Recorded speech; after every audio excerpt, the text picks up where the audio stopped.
Hi, Jeff Joaquin here from the Go Big Small Biz Network, and here with a friend and colleague in the business, Greg Moreland from the NFIB, the National Federation of Independent Business. Greg, you're the state director of the NFIB, Yep. and welcome, and thank you for taking some time to talk with us today. Thanks for having me. Yeah. Want to talk about a couple of things. Let's start first with the Main Street Certainty Tax. This is a tax that President Trump put into place, and it is scheduled to sunset in December of 2025.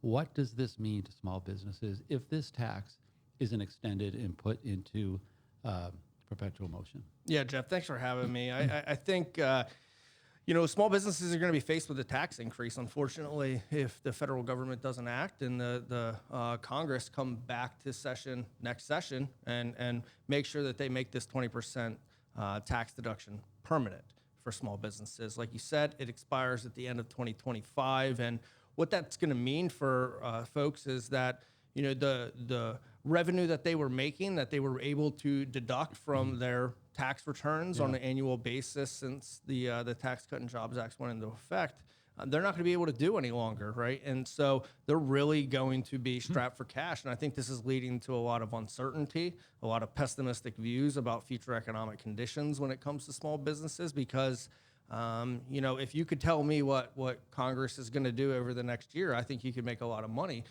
in doing that. I don't think we know what Congress is going to do. I don't think they know what they're going to do. This is the pass-through portion of the tax, specifically. So there are many in Congress, though, that don't want to renew this.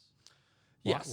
Why is that? What are they missing about this creation of jobs, which creates creation of more revenue, more tax revenue?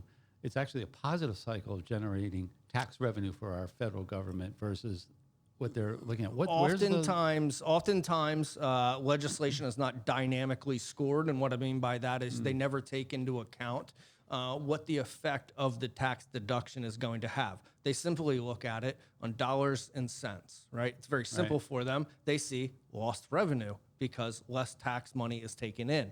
What does government love to do? They love to spend your money, right? And so when they have less of your money to spend, that's a problem for them because they can't campaign on all the money that they handed out, right? And all the grants and all the programs that they funded with millions and billions of dollars, right?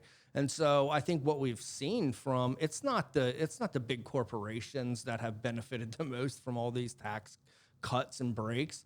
They've dumped that money back into their businesses and say that's the same thing with the small business community. They're taking the money and putting it back into their business, back into their employees, and growing their business so that they can eventually pay more taxes because they have more revenue. Yeah. And I think that's the goal. Yeah. Well, it's going to be interesting to see what happens. Hopefully with a change of administration, we can have it go by way of small business, right? That would be wonderful to see. Greg Moreland from the NFIB, State Director here in Pennsylvania. Thank you for joining us. You can go to nfib.org to probably get all sorts of information behind this. You can contact Greg directly, and you can also contact us here at GoBigSmallBiz.com. Thanks, Greg. Thanks, Jeff.